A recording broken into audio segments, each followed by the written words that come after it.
And finally, a look at the secret sauce. So there really aren't too many ways to light these nacelles. This is basically as thin as it gets. I had thought I could drill the running lights straight through here. I was almost successful. My failure was that I wasn't bringing the drill bit out again, letting it cool down, and then going in for a new pass. Instead, I was just trying to cram straight through all at once. So what happened was I wound up pulling the drill bit upwards, and at that point that was it. However, the principle does work. Keeping a straight line was definitely difficult. So in this case, my only solution to fix this is to get some clear styrene from one of the sprue and melt it into place over the top there, or leave it as is, or fill it with micro crystal clear, something like that. So I'll lay the fiber optic in and then just lay this down until that flattens out. It's always going to look funky, but even with the fiber optics in there, it still would have looked funky.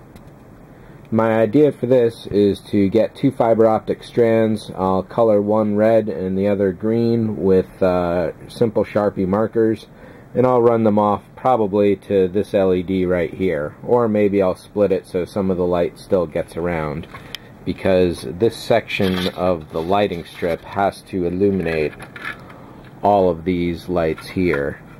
So if there's a central spine one I can get rid of, then yeah, probably this one right here, I think. Looking at this now, I'm wondering if I shouldn't put a strip of LED tape going down this spine here, because it's the only other place where there are no windows on the outer surface. It's really rare. And one of the issues I do have is that with all the lights on, even the saucer, there's still a little bit of shadow in this area simply because of that blocker right there. And there's really no way. I mean, maybe I could trim that down a little more if I hadn't already cut it into shape, but that is essentially as tight as that is going. Yeah, I could probably trim that down a little more if I had been thinking, but since it's in shape and in place. So yeah, maybe one more strip of LED tape once I actually glue this to the saucer up here. What else? Well, the secondary hull is pretty much ready to go. I've got to do those 2 fiber optics, deal with this, and yeah, I think that's about it. However, what's holding me up is the nacelles. There have been 2, maybe 3 basic ways to do this. One I thought of was to get really fine magnet wire and run it along the outside rim, so it would, you'd still see it, but it would still look sort of like it belonged there. Magnet wire could be thin enough that you'd be able to do that, I think. The main version is to trench out a section here and run really fine wires and then lay a brass or other piece over the top of that. That's pretty good. If you happen to damage through to the bottom, then you may be in a little trouble, but if you're really careful, I bet that's not too bad a way to do it. Otherwise, there's really no way to run wires unless you get some kind of remote power transmission Tesla type stuff.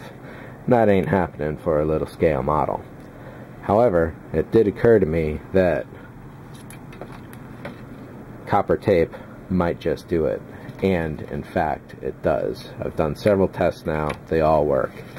The downside to the copper tape is that it does wrinkle, and that's because it's been spooled up its whole life. So as soon as you try to lay it flat, you're going to get wrinkles in it. You can buff it down a little. It sticks very well. It is delicate once it goes on. The stuff is strong, but within its own reasonable tolerances, of course. So the idea here is to lay the strip down across through there, razor blade along all the scribe lines here. You do one strip going up the front for positive or negative, and then you do another strip right along this line here for negative or positive. Once you have your nacelle all set, You simply loop a piece of copper tape inside of that so it touches this, and you get a friction fit, and the connections work. Ta-da! Plain sight all along. It will be, I mean, I'm building this clear so as a demonstration model, of course, but once you paint this on, I think it should be not too bad at all.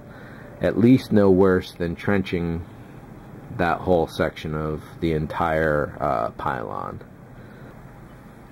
The one thing you'll want to do for a while is stare at all the designs that are in each of these pylons here and figure out how you want to do this.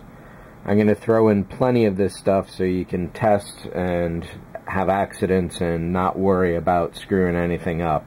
So don't worry about that. Now, for example, going up the pylon here, there's 2 scratch lines going on. And that's simply because that's where the sculptor decided to stop his work. They don't go up on this side, they just kind of end right there. The outside is fully textured, but not the inside. So once you've studied the area, grab a small section of your copper tape, and it looks like when you cut off a piece, make sure you have enough to fully go into that crevice and then wrap all the way around to the far side and make it a good distance into the main body as well. There's one section of the details here on the plastic that is almost a straight line, and that's where you're going to get a lot of your free work essentially as far as cutting goes. Now there are going to be wrinkles in the copper tape. Try to keep them to a minimum. Because it was coiled, once you uncoil it, there's essentially no way not to have the wrinkles going on. They can be buffed down and very well minimized though. And you're going to have plenty of this in the kit, so don't worry if you screw it up. You'll immediately see how delicate it really is. And it likes to stick to itself too.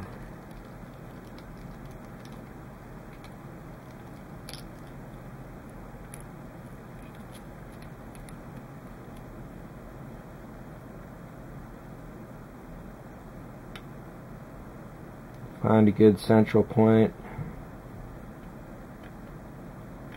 Treat it really delicately. You do not want this to rip, because it is not an easy thing to patch over. What I'm going to do now is get a little buffing tool.